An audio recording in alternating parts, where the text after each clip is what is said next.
All right. So to get us going, thanks again, Colby, for bringing these organizations together. I think there's some natural synergy.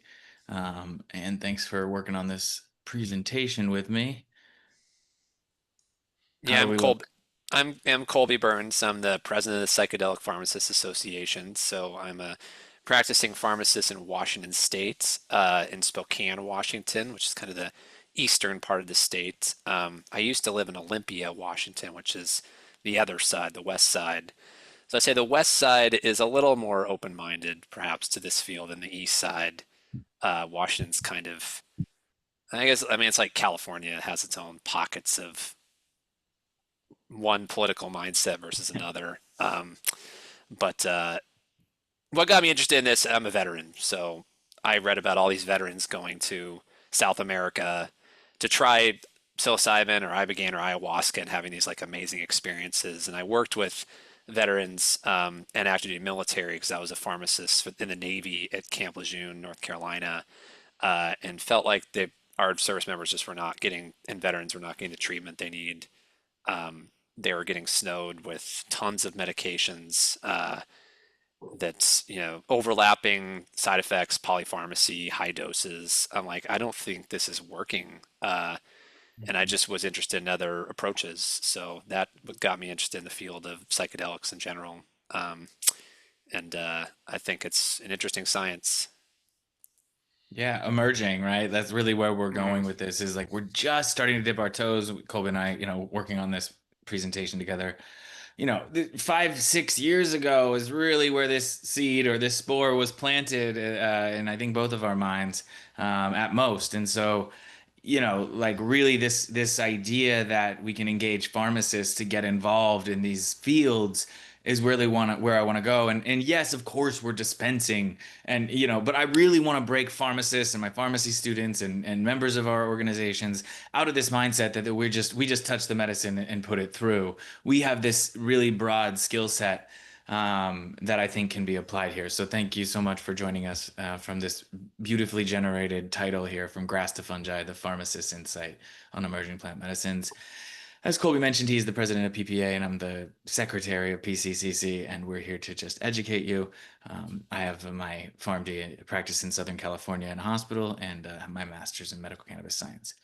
I just want to say before we click through this screen, Canva really understood the assignment on this photo, right? I mean, they crushed it.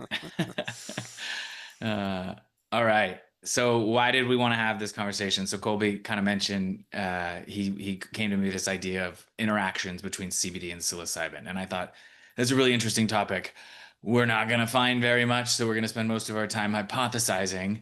And so I actually said, well, why don't we hypothesize about something bigger, something less focused on sort of the microcosm of pharmacy and like what's happening right now, really fast, and what can we learn from what cannabis did? So, basically, cannabis sort of blazed the trail, and now magic mushrooms seem to be following behind and fast. Of course, it's not identical synergy, but there's, some sort of NASCAR, flow behind situation here where mushrooms have been able to even sort of bypass some of the stigma that cannabis is dealing with for years, and get there. So we have this opportunity to learn from the missteps of cannabis and where we succeeded and where we failed. And, we have hindsight to look at. And really, we're pharmacist-led organizations where pharmacists can help to lead these informed and responsible conversations and safe practices. So that's what got us here. Anything to add, Colby? Well, the I was not able to attend the MAPS conference, psychedelic science conference this summer, but 2 years ago they had a whole session on lessons learned from the cannabis industry. So there's people paying attention to the successes and the maybe shortcomings of what the cannabis industry has done and trying to avoid some of the same traps. But it's hard to say we're going to be successful. Yeah, we're Yeah. gonna have to do our best, and I think that pharmacists can, help avoid these traps or do this. You know, Plant medicine going back 100 years was absolutely within a pharmacist's purvey. Unquestionably, we were all being educated on pharmacognosy in pharmacy schools. And all the way back in the 1940s, I was just doing some history reading today. We had 68 pharmacy schools still churning out a lot of pharmacists around the country. So there, I mean, there was a lot of we've been doing this for a long time, but back then it was all plants, right? We were just getting to synthetic derivatives, fentanyl and ketamine. All these drugs were just starting to be made in the 50s, really post-war. So really interesting times to see this. Here we are again, pharmacists having conversations about these natural medicines. So I'm going to talk real quick about my favorite flower, Cannabis sativa L. I know you've heard of sativa and indica, but this is the actual scientific name of both those, what could potentially be subvarieties, or you've heard indica sativa hybrid. We've mostly moved away from that as that more reflects lineage and plant shape and less of the chemistry of the plant. But generally, we think of this as a single species, maybe some varieties and subspecies, but they have multiple bioactives, hundreds of cannabinoids. Obviously, you know about THC, numerous other ones that interact with, yes, the endocannabinoid system, but even some receptor systems outside of that, including, well, let's not get ahead of ourselves. Uh, in terms of the pharmacology or the basics of psychedelic mushrooms, we're not referring to single species with psychedelics. Generally, there's multiple genus of They belong to the genus psilocybe, I should say, but there's multiple subspecies of mushrooms that contain psilocybin that fall under this genus. At least 200, according to what we know in nature. Like with cannabis, I mean, there's multiple phytochemicals and alkaloids we're talking about. There's different terpenes. There's other different active substances, but psilocybin is really the one we focus on for its medicinal purposes.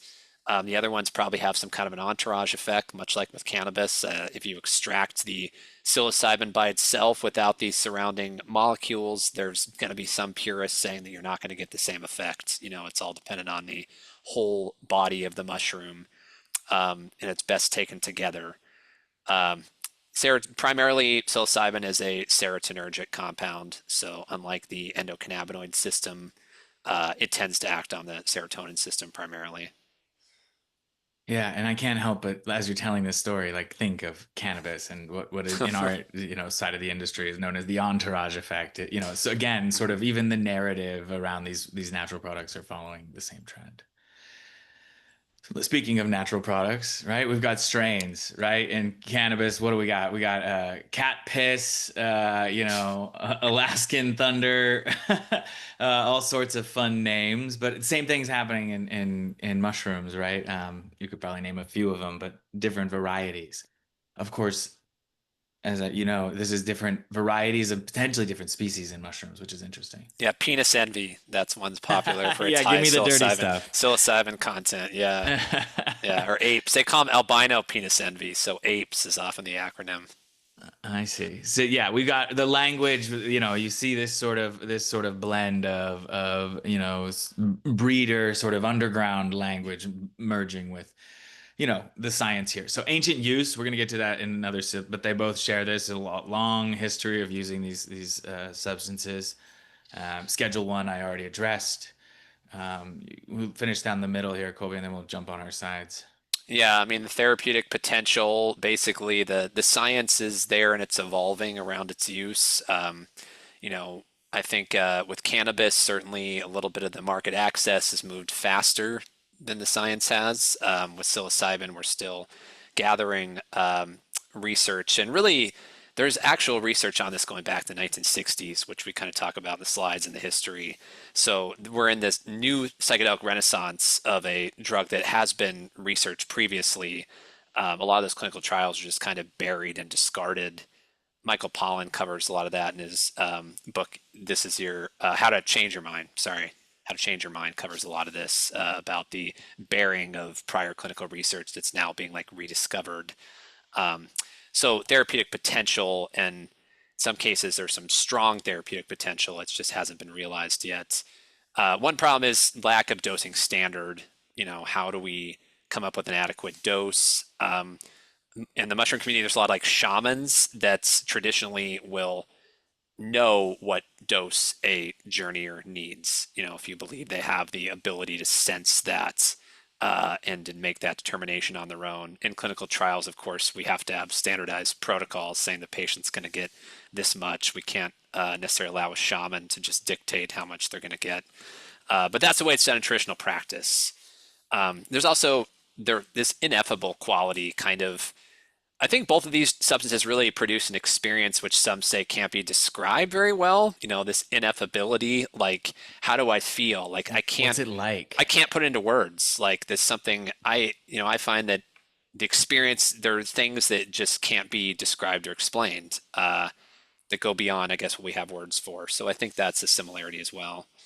Yeah. What does it do for you? I've heard before, from individuals, and a lot of the times patients are having trouble to qualify that. So this is why we need research to support it. But at the same time, if it's something we can't even put into words, how for scientists to measure it, it's really challenging. So I think it's important to remember, we should respect the way that our patients experience their medicine and what it brings to them, their opinion, not just the opinion of, say, the literature, et cetera. So I really, I agree completely. There's something that you just can't really explain.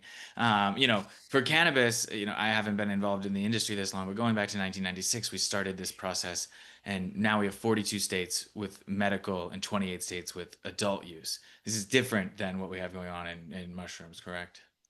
Yeah, so far we just have Colorado, Oregon, and New Mexico as the states that have kind of opened up access, decriminalization, and then medical use. New Mexico's legislation was passed this spring, and we shouldn't actually see any rollout until 2027. They're phasing it in. Colorado has only like recently kind of rolled out some of their programs. So Oregon was really the first, the pioneer of this process, and they've had their ups and downs, which could be a whole separate lecture. I'm not going to get into that too much. Hmm. Um, Multiple localities have enacted decriminalization. I think this is where we see the overlap, certainly with cannabis, where it's starting as a grassroots effort in small towns, counties, communities. They're passing efforts to say, we believe this substance should be decriminalized. So it's starting small and then growing up to the state houses and the state level is kind of the overall strategy. But even in Washington state, there is no statewide, um, there's been several failed statewide efforts, but there's no statewide policy yet on decriminalizing or allowing medical use of psilocybin. But we've seen Olympia, Washington, Port Townsend, Washington, um, different communities pass their own efforts to decriminalize psilocybin, and that's kind of expanding throughout the state. We saw a failed effort in California as well, which is where Hmm. I'm located. Hmm. Just last year, it was vetoed. It passed both the House and the Senate. It was vetoed by the Governor governor. Newsom, yeah, Yeah. yeah. And, I think the reason we're having these conversations is this is all sort of happening right now. Socially, the country's in this very, like, we're changing very quickly. And so this is why I think pharmacists are even more needed to help create some foundation and sort of get in early, which is where we're not in cannabis. Of these 42 medical states, you're talking about maybe six that still have pharmacists. Some of them started in pharmacy and got yanked. For Hmm. example, the original Ohio legislature was putting this under the Board of Pharmacy and was going to license out, and now that's not happening. In Virginia, for example, we have a system that was originally created under the Board of Pharmacy and overseen, and now, once adult use passed, got moved into a different regulatory body. I'm not saying it should be under the Board of Pharmacy as much as I'm saying we should be involved. And Hmm. if we don't get involved, we have a lesson to learn here from cannabis as it relates to psychedelic mushrooms. Of course, any psychedelic medication, kind of in this, but this is a really broad category that sort of all is dictated by its actions in the body, by that serotonin, as opposed to the cannabis was really more defined by the plant that it came from, right? And like it even gave the name to the system as opposed to the mushrooms, which we already knew the system. So it kind of happened in reverse. So we kind of already covered the mechanism, but I think that's an interesting point as well. Yeah, and then marijuana and hemp, the definitions of cannabis. That's I don't want to touch too much on that. Let Cody do that. But the Farm Bill obviously created this strange loophole for hemp products to be produced as long as they were below that THC content. And that's created a whole different ecosystem and business environment. But at this point, with the mushrooms, we have different species of mushrooms, and they're generally all kind of considered to be psychedelic mushrooms. Inhalation cannabis is off, or route administration cannabis is often inhaled. Can be ingested as well. Mushrooms, ingested orally. Some clinical trials they've come out actually with IV formulations of psilocybin, but I've never heard of anyone having access to that outside of just a clinical trial. Wow. Um, I think, Psilocin, just to yeah, clarify though, right? psilocin, true, Yeah, yeah. psilocin. In terms of use patterns, there's a little bit of difference too. Marijuana tends to be kind of a daily use substance or multiple times a day. Mushrooms, for ceremonial purposes or large doses, people use them infrequently. There's micro dosing, which we talk about in a couple slides, which is this kind of daily or near daily administration of small doses of psilocybin that's becoming more popular. Abuse potential wise, I would say I think both of us agreed that marijuana has a slightly higher abuse potential than psilocybin does, partially due to the way it's used. We're seeing kind of this increasing potency of marijuana strains in terms of THC content, so that's playing a role in it. Mushrooms or psilocybin have generally been shown to have a very low abuse potential, um, just because of the differences in the way they work. Yeah, it goes back to that pharmacology, the serotonin that I mentioned, right? We have a pretty selective, only serotonergic substance in all psychedelics, but specifically psilocin from mushrooms, as opposed to THC, which through secondary mechanisms can definitely tickle the dopamine in the reward center part of the brain. Significantly more than specifically magic mushrooms. So I think this bears out in the pharmacology data. It bears out in NIDA data that mushrooms just have a lower abuse potential. Whereas cannabis, the estimate is 9% of individuals who use regularly will go on to develop a use disorder. Hmm. And no one has ever made that claim, even NIDA, about mushrooms. 9%'s not really very many though. Interesting. So that's what Yeah, I they mean think. that means 1 in 10 people who consume Yeah. regularly will become addicted. I think the argument around what cannabis use disorder is should be further elucidated. You can kind of score it at low, moderate, and high. Overwhelmingly, the cannabis consumers, whether they really meet the qualification of addiction, will fall into this use disorder on the low end, and then there's a smaller but still significant proportion that'll fall in sort of scored high on the cannabis use disorder score. And there's plenty of arguments to be made that that scale is ineffective, but it's what we have. I'll go ahead and start. We already talked about this, but we have this THC specifically binding with the endocannabinoid system, Oops. the CB1 and CB2 receptors, with the CB1 receptors being the most abundant G protein coupled receptor in the entire brain, and the CB2 receptors widespread throughout the entire immune system. There is definitely overlap between these, but let's just say this stuff is everywhere. And THC acts as a partial agonist there, which is why you can't really separate the effects from the side effects. So you get high, but you also get a dry mouth, dry eyes, increase intraocular pressure, change in perception, change in altered time. All those things come as one package deal with THC, of course, with dose partially dictating the effects. But I would note here that it is a partial agonist. So even at really high doses, we can only get a certain amount of efficacy at the receptor, which is one of the reasons that the therapeutic window, the effective dose to the toxic dose is so wide with THC marijuana, because we do have a partial agonist and not a full agonist. Typically 5 to 20 milligrams is what we call a dose, but like honestly, this is so variable. NIDA, again, an interested party has suggested that dosage units should come in 2.5 milligrams of THC. If you inhale it, it comes on in 2 to 10 minutes, and by 30 minutes, you're really at peak drug levels and peak effects. If you ingest it orally, it can take an hour or two, or even a little bit longer to kick in, and can be up to 4 hours before you get your peak effects. And then you can see the reflected duration is longer for both of those as well. Tolerance is quite common. You do this every day for a week, all of a sudden you're going to need twice as much, and it goes up rather quickly. Independence, as we mentioned in the last slide, is definitely possible thanks to that dopaminergic nature. This is a highly varied experience. Everybody's different. You'll meet people on 2.5 milligrams who gotta go to sleep and can't keep their eyes open, to people who can't function without large doses all day, every day. This is a highly dynamic medication and is really tailored to you, your endocannabinoid system, and your use patterns, your history of use, etc. Talked a lot. Go ahead, Cole. Oh, thank you. You're learning. I'm trying to mute here. Um, I got it. yeah, so psilocin, which is actually the active component, psilocybin's a prodrug metabolized to psilocin.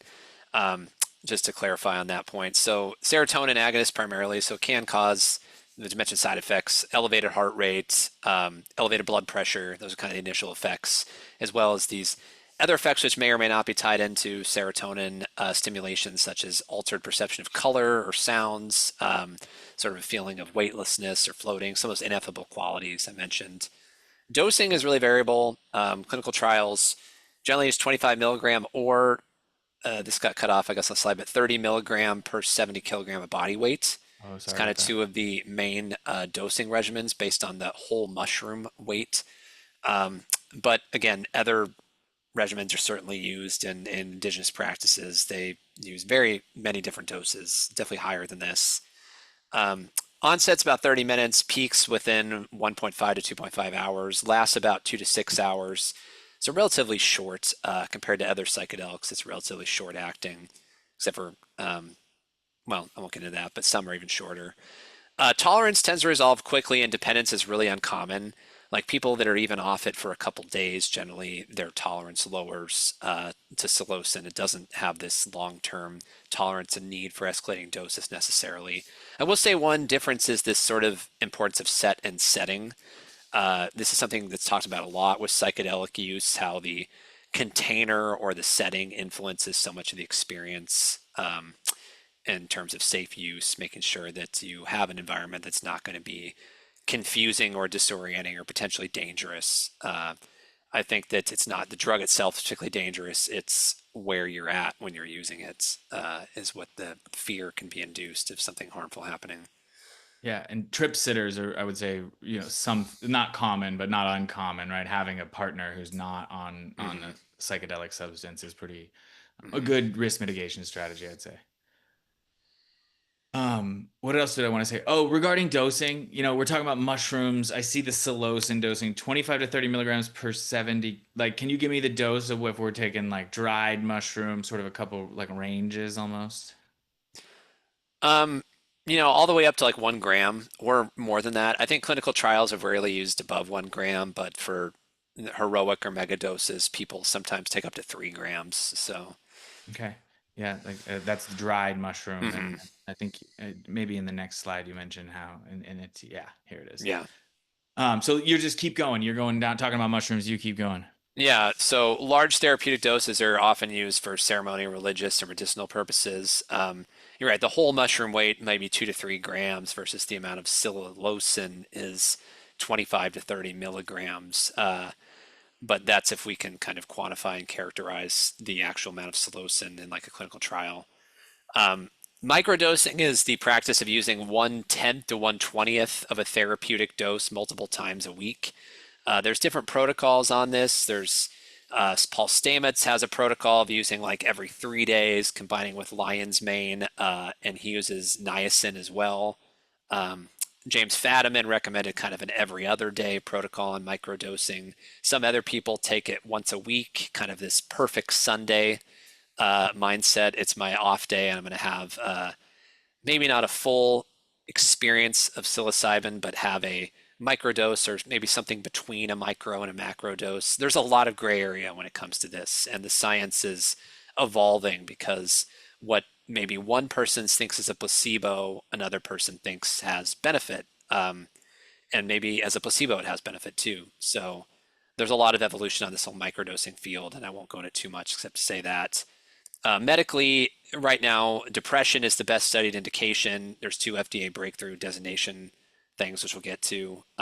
PTSD being studied for that, as well as TBI, chronic Lyme disease. I've seen a couple clinical trials from Johns Hopkins about this, and then substance use disorder. There's been several studies, modern era, and then the pre prohibition era that looked at it for tobacco use disorder or for alcohol use disorder. So it has uses there as well. It's really interesting, a micro dose, because I think this is the general textbook or literature response. right? 1/10. And really you're looking for like that not psychotropic effect as far as I understand it. At least this is Hmm. what the literature says. But then you talk to your friends and like, oh yeah, I just took a microdose. And I'm like, well, you're acting kind of like you just had some mushrooms. Like, yeah, it was just a little bit. And so what is that? And then this gets even more complicated. And this is I don't even think we address this as a lesson, is typically when we're talking about dosing, you're talking about psilocin, right, which is sort of the active ingredient component, and we think there might be some entourage going on. But then you got to go to dried mushroom weight, and you know as well as I do, there's some percentages that are sort of being assumed through Hmm. this, we don't really know what the percentage is when you say take 3 grams. Well, do you have this crazy hybrid, high potency enigma variety, or are you dealing with this sort of regular penis envy, or do you have some, you know, what in cannabis we would call swag. You got some just like crappy mushrooms from that have been poorly cared for and they're really old, right? And now you're dealing with something totally different. So these Venn diagrams don't stop, Colby. Oh, that's it. I'm done. So then really these words don't exist very much in cannabis. I mean, macrodosing is pretty atypical language, but consuming large amounts is not uncommon. You can see, giant joints being smoked at parties. You can see, people doing hot boxes in whole rooms. So really high doses are not uncommon. And because again, THC is a partial agonist, we tend not to have super profound, pharmacologically for reasons, including that we tend to not have super profound effects from large doses. So you can kind of get a ceiling. You can't really get much higher or you just go to sleep. Microdosing, again, we don't use this language very often, but it typically represents about a 0.5 milligram to potentially up to 5, depending on the person. For some people, that's not a micro at all. And this is to get the effects, but avoiding high. Trying to get the medicinal effects without the side effects that come with THC, like foggy brain, forgetfulness, hunger, et cetera, et cetera.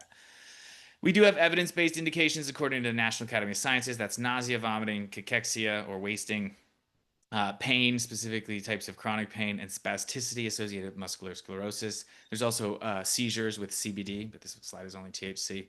And theoretically, many, many, many more because of the ubiquitous nature of the endocannabinoid system. So that is the use patterns of these substances. It looks like this one's mine as well. So from a historical perspective, I'm going to go real fast so we can keep you guys going to bed on time. Uh, it looks like we have someone raising their hand. Is there anything I can help you with, Dr. Simonian? I'm sorry to interrupt, but can you just go back before you start to talk about the policy? One more. You said that psilocybin is a prodrug for psilocin. Is that what you said, Hmm. Colby? All right. Yes, yeah, that's why it says solo. It's confusing because the two get used kind of interchangeably, but psilocin is really the active ingredient. And so I presume that the liver is the metabolic pathway to convert Hmm. psilocybin to Yep, psilocin. it is in the Yeah, that tracks. yes. Yeah. And what enzymes or what pathway converts those?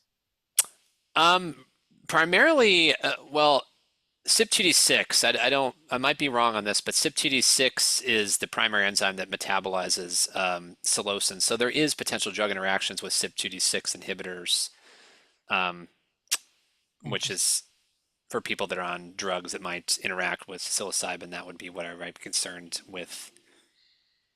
I Okay, think it's thank you. So dephosphorylation though, from psilocybin to psilocin. That's true. That's a dephosphorylation, but I'm thinking of psilocin metabolism in itself. Or totally. elimination So Yeah. pathway. Okay, very acid interesting. Thank and you. dephosphorylase is something like an alk phos in the liver would be involved. So these are it can be acid based. So oftentimes people are dosing alongside lemon juice to Hmm. try, or Coca-Cola would work rather well for med Lemon sensitivity. teching, yeah. Yeah, yeah. Hmm. So that's to dephosphorylate faster to create the active faster. There is such thing as slow dephosphorylators, right? We all have different livers, so people can experience the doses differently. Not dissimilar to the way some people THC metabolize THC very rapidly. But to your point, Jill, there's two aspects of this metabolism is but the prodrug dephosphorylation and then the active 2D6, as Colby mentioned.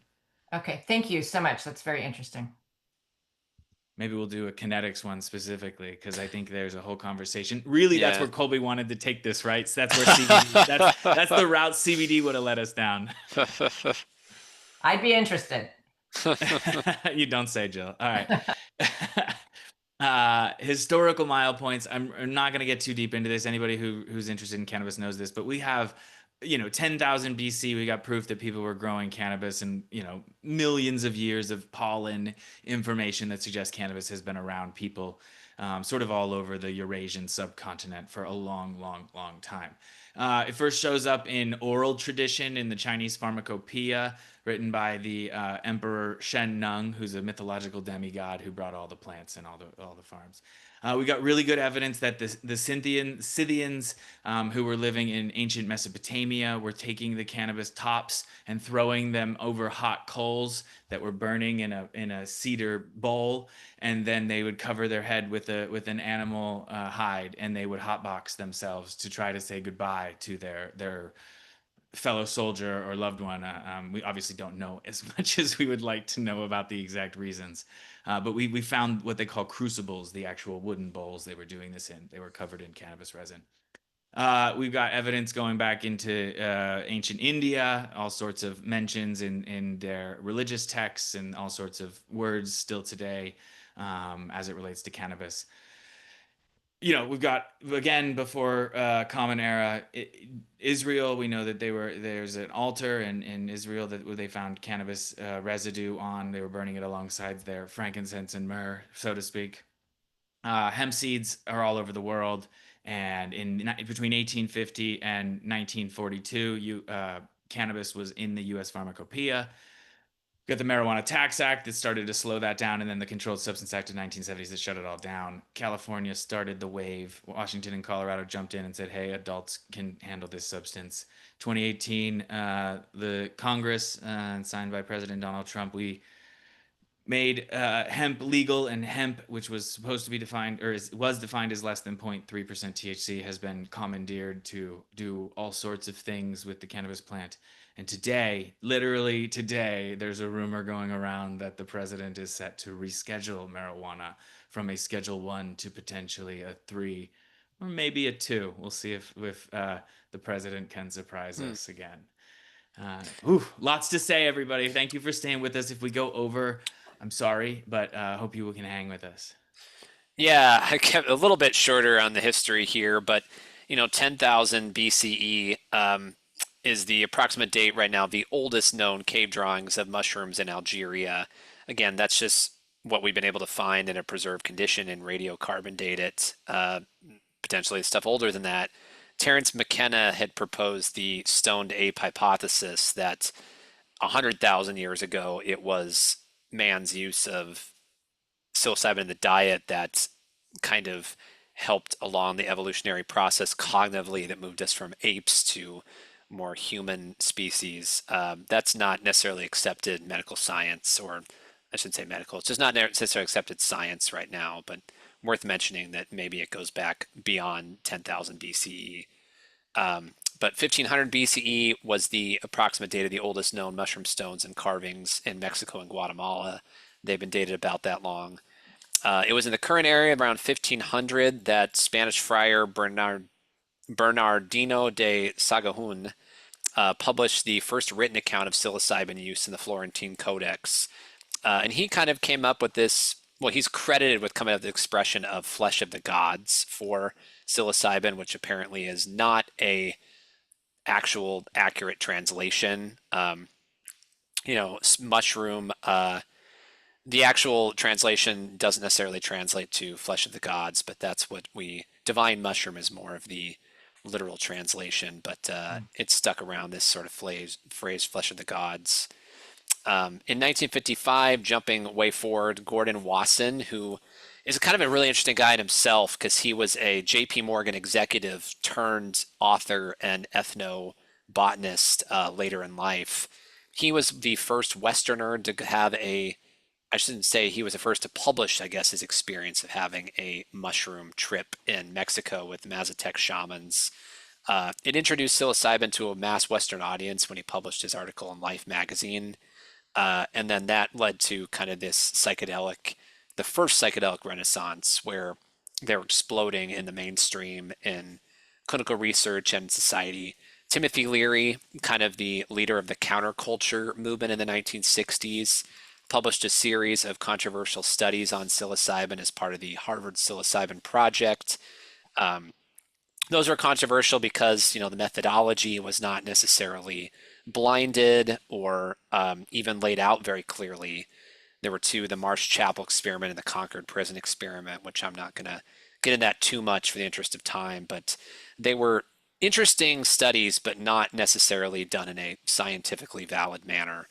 But there were more studies that were much more appropriate that were done at this time with psilocybin as well at other research institutions, especially Spring Grove in Maryland was very far advanced in its research. In the 1970, President Nixon, of course, signed the Controlled Substance Act that placed psilocybin in the category as having a high potential for abuse and no acceptable medical use. Some think this was in response to people like Timothy Leary saying, tune in or drop out. I always get this wrong. Drop out, tune in, turn in, tune out, drop out. Trying to get people to try psilocybin and drop out of society. At least that's the way it was interpreted, even if he says that's not what he meant by that expression.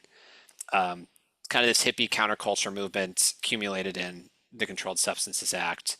So many years of prohibition. From the 2000s to 2010, we entered this psychedelic renaissance, really spurred by John Hopkins researchers, helped bring us kind of out of this period of the dark ages around psychedelics. Psilocybin was rediscovered with new research trials across the United States. 2018, breakthrough therapy designation granted from the FDA for treatment-resistant depression and major depressive disorder. 2020, Oregon was the first U.S. state to legalize psilocybin in supervised medical settings. 2023 was when the program actually rolled out, but the initiative was passed in 2020. Yeah, it does feel like a similar course here down the path, though. I felt like the whole time, like other than a couple different turns. One thing that I thought was interesting that I've heard in numerous sources, it's a little bit of lore, but is that Timothy Leary and sort of leading the counterculture was a big pain in Nixon's side, and he wanted Mm-hmm. people to stop protesting the war and go on the draft. And so he lumped together all their favorite substances, the LSD and the psilocybin and the cannabis, and they made it all illegal. And they did so to help shut down. If you could arrest them for weed, you could toss them in. I think the same probably went for mushrooms as well. His LSD was sort of igniting this flame in people where they said they had enough and they weren't going to do it anymore. So again, a bit of lore. You'd have to go check with science or resources, but that's how the story goes. That cannabis was lumped in there. So once again, legally Controlled Substance Act really shut this down in 1970. Before this, it was the Marijuana Tax Act in 37. Before that, cannabis was regular medicine, and then you heard the long story.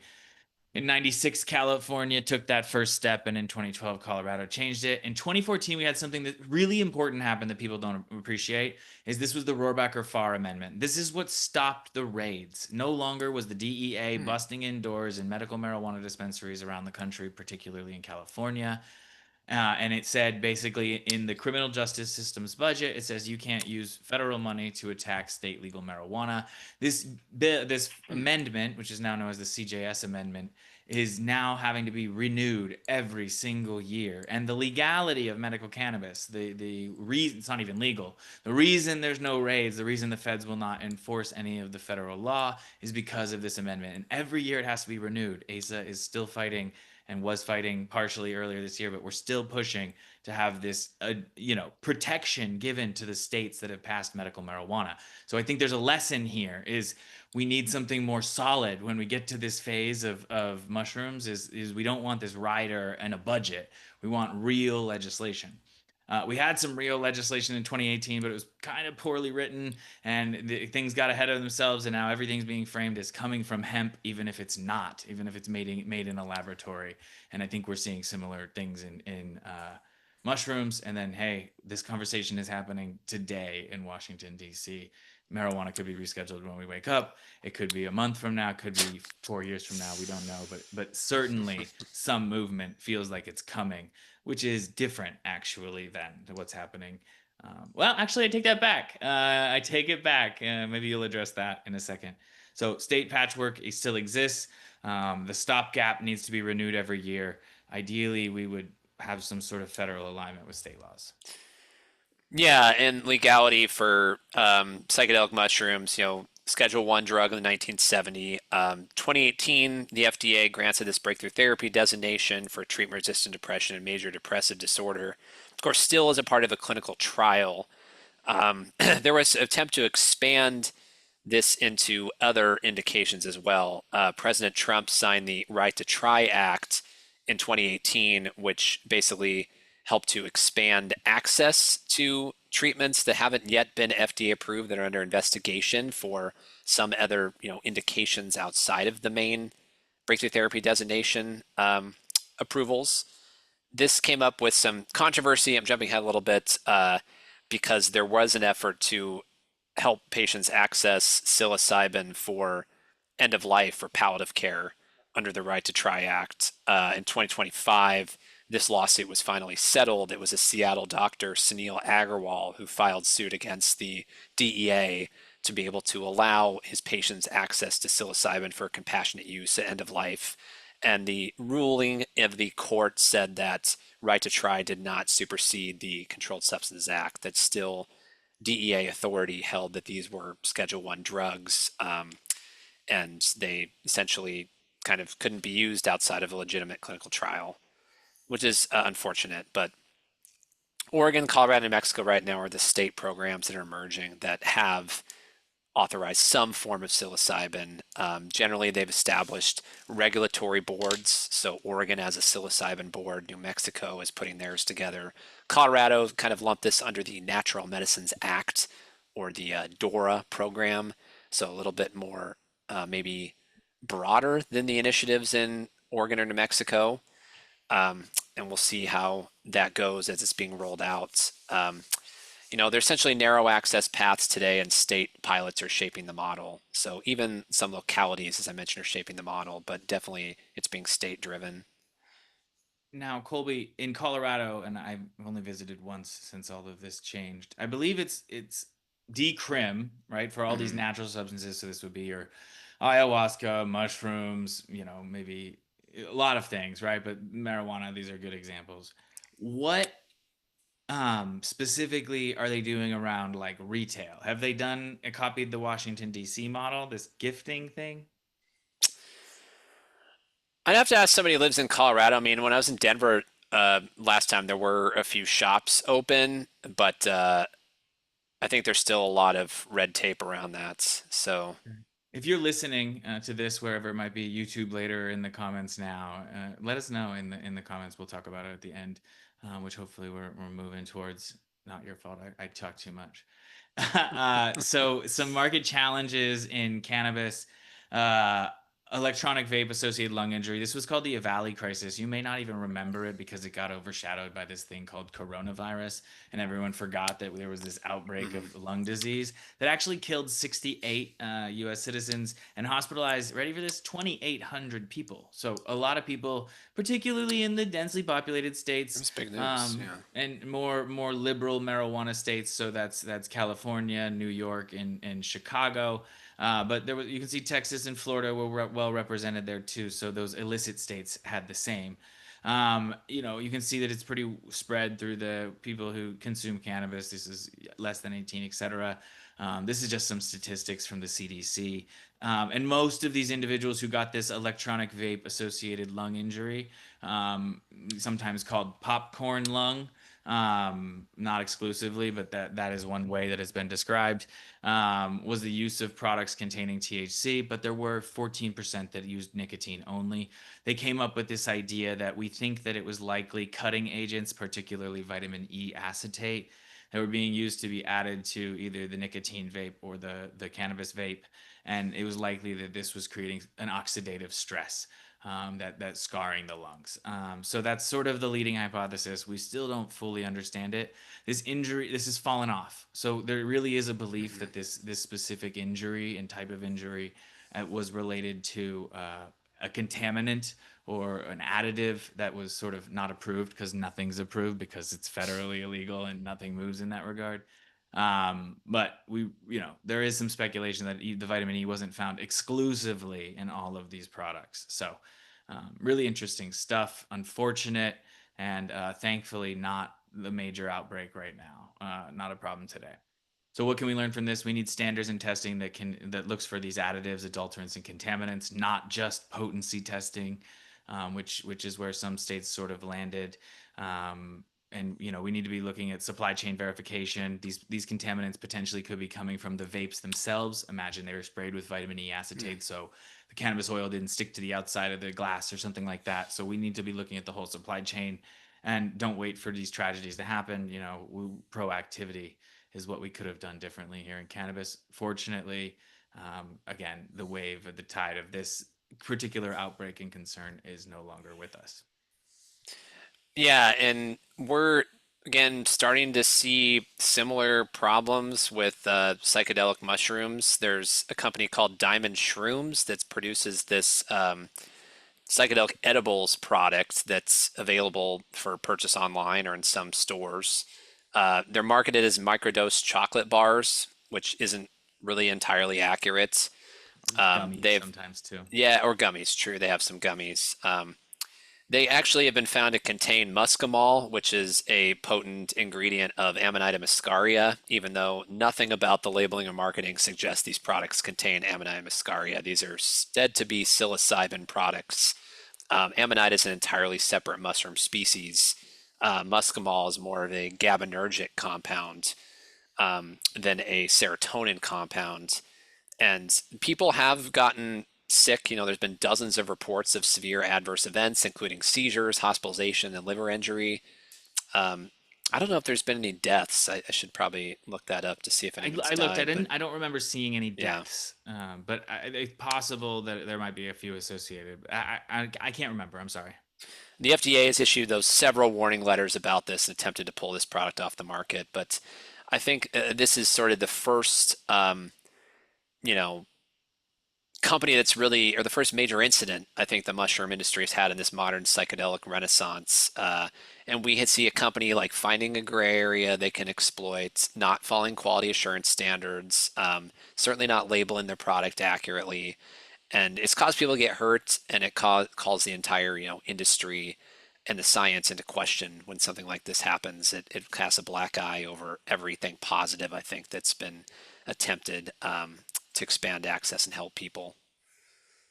And just because I hate being wrong, so I do see as of October 31st, 2024, the CDC suggests 180 illnesses across 34 states, 73 hospitalizations, and potentially 3 associated deaths. Yeah, I was thinking, I feel like I'd heard there was a death at some point, so 3 deaths potentially. Yeah, and to contextualize this, we saw an ingestion at my hospital with one of these products, and the kid was okay, but he was not acting normally and behaving erratically. Ingested a diamond shrooms bar. So these products contain these weird substances, just like we had synthetic cannabinoids before in the early days, the 2008s, when we had full prohibition. We're seeing something similar with diamond shrooms. It's possible that in Colorado, where they've legalized psilocybin or decriminalized that, they're going to continue to manipulate this if they make it illegal or whatever, just like we're seeing with Delta 8 and the Farm Bill. I just see these similarities again that I wanted to highlight for folks. We have to use cannabis as an estimate of what psychedelics are going to do, and I think so far we've shown that is trending. So yeah, self-regulation and third-party testing to protect patients and to protect the industry's credibility.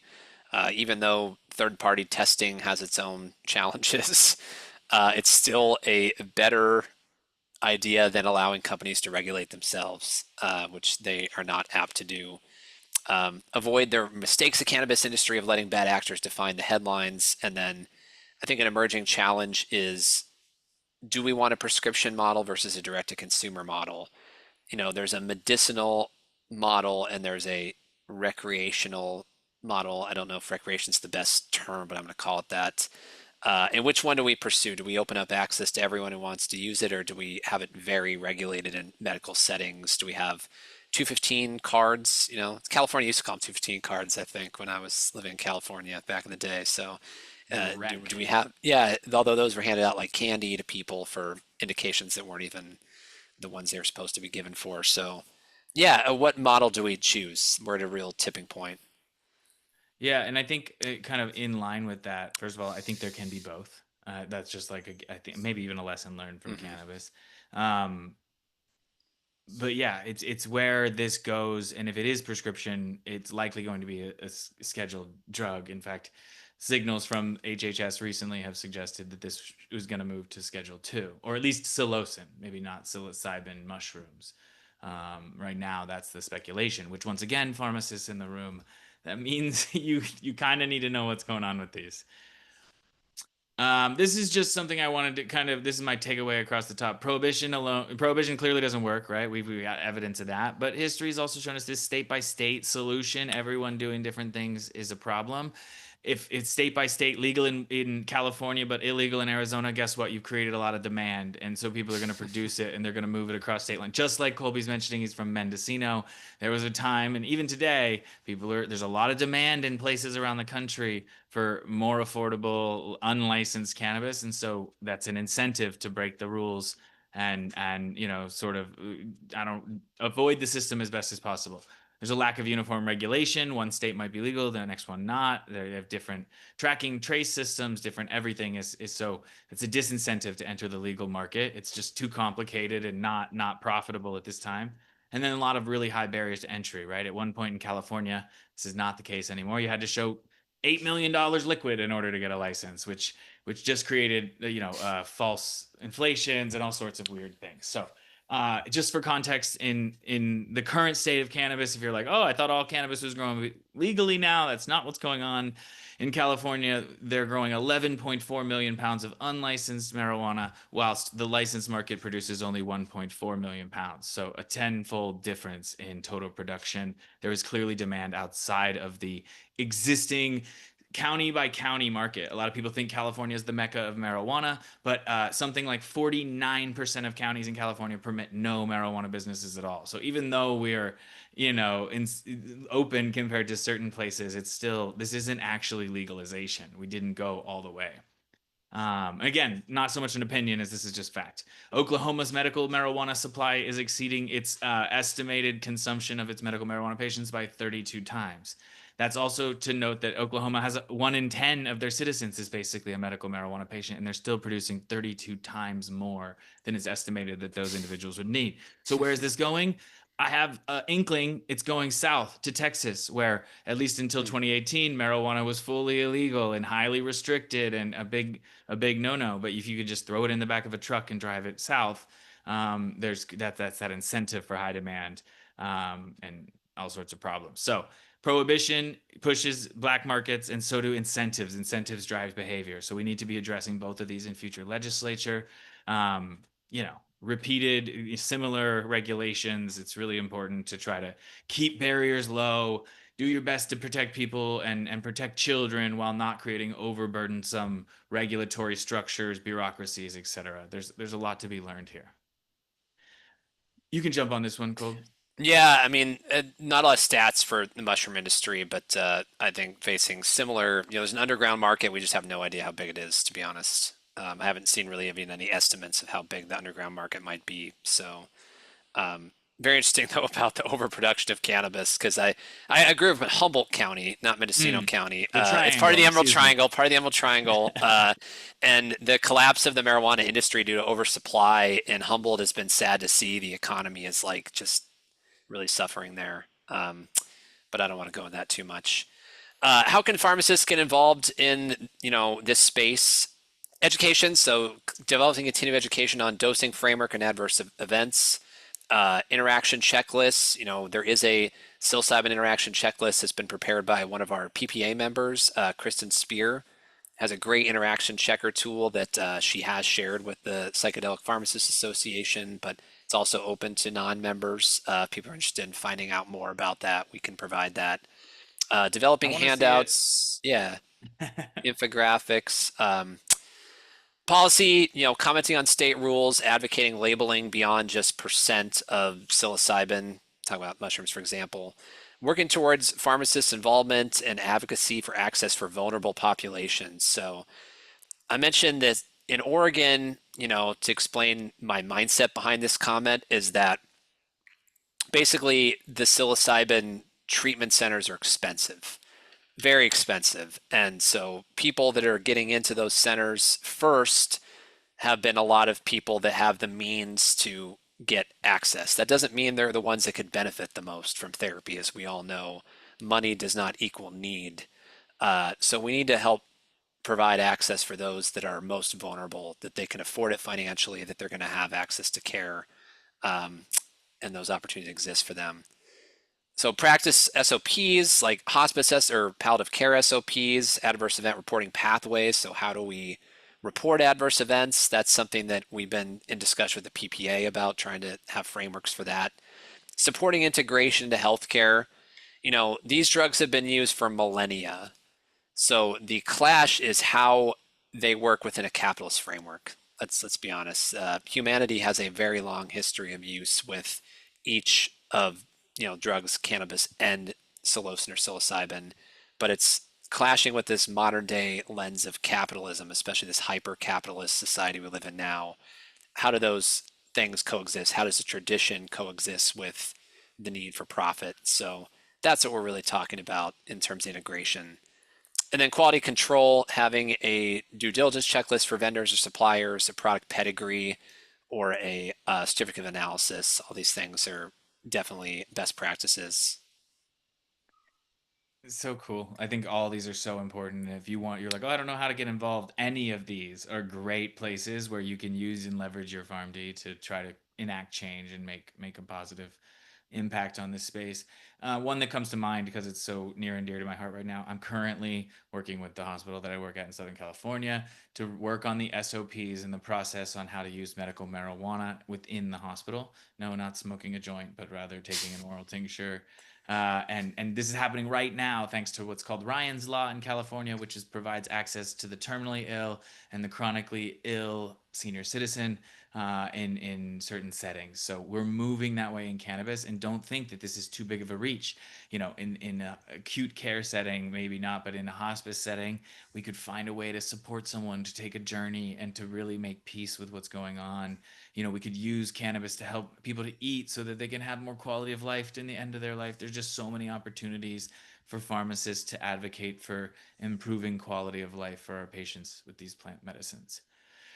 My lesson, and we'll popcorn this, Colby, is I want to avoid this potency race. We know what happened with THC and cannabis. We set the rules. We got to test for it. It's important to label it. We put it on there, knowing that this is a botanical product that's got variable percentages and it can be dictated, and that frankly, the way they're lab testing it is only so accurate. But we mandated it, and what it led to is only one point of reference for our customers and for our patients. So then they say, I need higher THC, I need higher THC. We need to take a step back, and certainly characterizing psilocin and psilocybin content is important, but we need to figure out what is the relationship between the grower or producer and the lab. What is the incentive for the dispensary, the retailer? Like, learn from what cannabis did. We already are seeing this, and look, you can have opinions as you want, but I found I think it was 2003 DEA archive information. They said the psychedelic mushrooms on the market are estimated to have 0.2 to 0.4% psilocin. And you can go to the psilocybin cup right now and find strains that are growing 3% or 4%. And of course, this isn't just inherently bad. Dose matters, etc. But what we're seeing is a race to the top. And now, retailers that are popping up in the black or gray market in these places are only selling higher percentages because the price point is higher. And then this race to the bottom instead of a race to the highest THC or psilocybin is going to happen. So maybe broader testing, broader labeling, more focus on safety and quality around labeling, and maybe a little bit less on that number. I just proposed on inspired by this talk, on LinkedIn. Like maybe we put a range, right? This is low potency, medium potency, or high potency instead of an exact number. So then people are at least less focused on an exact number and can stop taking the number, dividing by dollars, and coming out with a value proposition, which is what humans do. We do it in the grocery store all day. But I don't know that that's how we should be doing our medicine, right? No one's doing that when they take their atorvastatin. Prohibition has always led to increased potency, though. That's how we are in this fentanyl crisis we're in, because we were laggards when it came to doing something about the OxyContin crisis. Then we did something. Then it led to this black market that developed. Then it was a race to whatever's the most potent substance. So, Yeah. yeah. Yep. And again, I don't think it's exactly the same, but it's just another example of prohibition leading to increased potency. And if we open up, I think we'll be able to look at, how much baeocystin, norbaeocystin is in this product. Sort of what is the spectrum as opposed to what is the actual percentage. You can take the next one. Yeah, healthcare integration at top of mind. So cannabis really started in the medical model, yet medical programs eroded once states like Washington and Colorado opened up adult use or recreational markets. Ryan's Law, 3 years later, 30 years of medicinal use of cannabis, and then 3 years of adult use for Ryan's Law. It's granted dying patients access in hospitals. So it really took a long time to get this sort of established, and we need to try to make sure as healthcare providers that we can help to make sure we're finding ways to integrate this in the healthcare system, and building access for hospice patients. I know there are doctors and other institutions that have really tried to open up access for hospice and palliative care patients, part of that vulnerable population, already, but seeking carve-outs, I think, will be very beneficial in the long run for our society. So patients deserve safe, legal access now and not as an afterthought. And we're the right people to lead it, I would say. Speaking of leading, I think we should self-regulate better. Cannabis did an okay job. It really positioned itself early, but the race to the bottom, compressed margins, and everything sort of left to, some poor market practices, a lot of bankruptcies, big challenges, partially because of fragmented standards and testing protocols. I just think there's a real opportunity to do better from the start. And I don't know what exactly that means. It's going to be literally issue by issue by issue, but like learn from cannabis, and do better to sort of self-regulate. So this could mean working with ASTM early on and getting the frameworks for these psychedelic mushrooms and what a dose means and how we're putting labeling and which contents we're labeling. If we can get those into the standards, as a state turns online, they're able to pull from those standards. Or as a country internationally goes online, they're able to pull from that. Not touting just ASTM, that's the one that comes to mind, but there's a few standard setting organizations that you could get involved with, that could help us drive this forward and get some more things that we can copy and paste instead of right from scratch. Also, copy and paste comes with its own issues. So we need experts like pharmacists to make sure that we're not copy and pasting the crap from one state to a state. We got to get in early to get this the copy and paste to work. Yeah. So I added this about developing a clinical expert base as well. So professional organizations like our organizations already, I think forming these organizations and strengthening them and getting more buy-in from other pharmacists or other clinicians to expand it beyond pharmacy is going to be very helpful. I mean, we have professional organizations when it comes to nearly every other disease state you can think of. I mean, the ADA for American Diabetes Association, there's a American College of Gastroenterology. I mean, there's pharmacist groups even that are subspecialties for different disease states. So I think having these professional clinical expert bases that are able to weigh in on policy issues, or certainly any medical policy issues that pertain to these substances, is going to be very important. And developing curriculum for academic programs. So I think Mary Hornick was on this call. I saw she was on it, not to call her out, but she's leading educational initiatives at her College of Pharmacy around this. A lot of schools do not have any education on psychedelics in their curriculum. Even cannabis has only been like a recent change for some colleges to integrate. So we need more people that are experts in this area, and as experts, we need to use our expertise to actually make change. So I just said we can't choose ignorance or be afraid of learning or talking about these medicines as professionals. There is some sort of fear and stigma being that they're still illegal. Um, cannabis has been this quasi-legal state for a very long time, but certainly with psychedelics, they're still firmly Schedule One. I agree with Andy. Most still do not talk about cannabis. I had one lecture in pharmacy school on cannabis, and I graduated in 2018. And it was a farm tox lecture. It wasn't even a therapeutics lecture, so it was very much focused on um, a lot of hypothetical things, not really any clinical practice studies or medical use. So yeah, didn't learn much of anything about it. Yeah, and it's unfortunate. Drugs of abuse is the only place you're talking about any of these substances. Hey, that's us. We did it, and I think we did it in a relatively appropriate time frame, only a few minutes over. If you have any questions about what we said, where we got our info or our perspective, because a lot of this was less science and more big picture, feel free to reach us there. You guys can follow us each individually on what I'm not sure where you spend most of your time, but I'm all over LinkedIn, Colby. Um, I've really taken a step back from social media because I found that it's not filling my heart. I just feel like it gives me anxiety, and don't so blame I'll you. get on LinkedIn from time to time if you want to reach out to me, or I'm on Instagram. But Shoot them I'm an I'm email. trying to detox from the phone and the news. I really am. Yeah. Certainly can't blame you. I think it's the most unhealthy dopamine relationship I have in my life is the cell phone, just because it's too easy and it's always there and it's always buzzing. So I totally agree and understand. I challenge any one of you to raise your hand and ask a question. Otherwise, I am going to okay, yeah, Jill, you can slip one question in here before we stop the recording for our Okay, visitors. sorry, I know I don't want to keep you, but just real quick, you talked about briefly about like maybe a detection method. Is there any sort of detection method for, say, driving or Hmm. intoxication? I think Cody, you mentioned it because you said you had a kid and he was acting weird and that was what was the Yeah, in this problem. case, in that case, they had found the packaging, so we knew what he Okay, had taken. so is Oh, is there any other sort of detection method? Blood, urine, saliva, whatever. I mean, the half-life is really short, so it is water soluble, and I believe, in theory you could test for it in the urine, but its half-life is pretty short, unlike THC, which, is a little bit more fat soluble and can be detected later.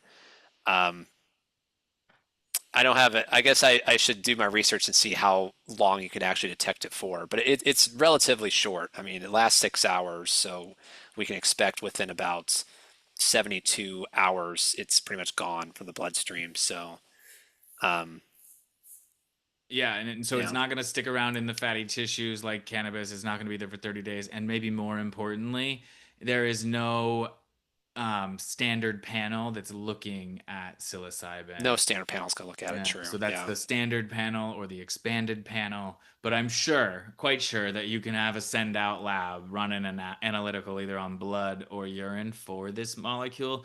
It is excreted renally Hmm. as a glucuronidated version of the Hmm. drug. But as Colby said, it wouldn't accumulate, and the use patterns, as he noted earlier, it's just not likely that you would find very much unless it was Yeah. acute exposure. Yeah, and of course, the diamond shrooms, they think right now it's the muscimol, not the psilocybin that's associated with most of Mm, these exposures. Yeah, and yeah. just for anyone listening, Lauren Castle, one of our attendees, thank you so much, did go ahead and pull from the FDA's testing, and they definitely found muscimol, but they also found O-acetylpsilocybin, which is called 4-ACO. They Mhm. found psilocin itself, so the active drug, not the dephosphorylated. They found kava lactones, which is kava is a substance, sort of a drink made Yeah, from the I have root heard of about a I of have heard a about kava in these products. Yeah, I didn't yeah, mention and that. Lyrica, pregabalin, has been Hmm. found in these products as well. So basically, it's not it's not even one thing. So you go looking in the urine for one thing, you may not find it, but that doesn't mean they didn't take it, etc. No Viagra yet. I don't know if that was mentioned, but some of these, well, some of these compounds and products on the market. Amazing how many things they find Viagra, phosphodiesterase inhibitors in, or Lyrica, for example. And yeah, I did read that was in there. Strange. Well, thank you so much for all of your questions. I'm going to end the recording here in case you were afraid to speak up while we were recording, and then you can feel free to do it. Thanks so much to everyone who checks out this recording.